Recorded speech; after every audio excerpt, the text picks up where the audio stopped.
প্রিয় ভাইরা, কাউকে কষ্ট দিবেন না। কারো চোখের পানি যাতে আপনার কারণে নাও পড়ে এই বিষয়ে লক্ষ্য রাখবেন। কারণ হলো, কারো চোখের পানি, কষ্টের পানি কখনো বৃথা যায় না। কাউকে আপনি কষ্ট দিবেন, কারো প্রতি আপনি জুলুম করবেন, অন্যায় করবেন, অবিচার করবেন, এই অন্যায়, এই চোখের পানি আপনার কাছে ফিরে আসবে একদিন। এই জন্য কাউকে কষ্ট দিবেন না। দুনিয়ার সামান্য স্বার্থের কারণে আজকে আপনকে আপনি পর বানাই দিলেন, পরকে আপনি আপন করে নিলেন।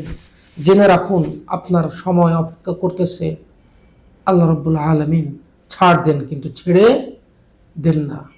এই জন্য একটি কথা আমি বলতে চাই যে কাউকে কখনো কষ্ট দিবেন না, কারো প্রতি কোনো জুলুম করবেন না।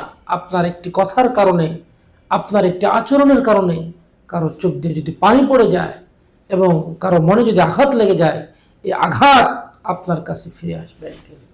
তাই আসুন, আমরা একজন ভাই আরেক ভাইকে আমরা নিজের ভাই মনে করি। আল মুসলিম ও আখুল মুসলিম, পৃথিবীর সমস্ত মানুষ ভাই ভাই, সমস্ত মুসলমানই আপনার ভাই। তাই আমরা কাউকে কষ্ট দেব না এবং কারো অন্তরে ব্যথা দেব না, যে ব্যথা দেওয়ার কারণে আমাদের ইহকাল নষ্ট হবে এবং আমাদের পরকাল নষ্ট হবে। আল্লাহ রাব্বুল আলামিন আমাদেরকে সঠিক বুঝ আমাদেরকে দান করুক। আমিন। আসসালামু আলাইকুম ওয়া রাহমাতুল্লাহি ওয়া বারাকাতুহু।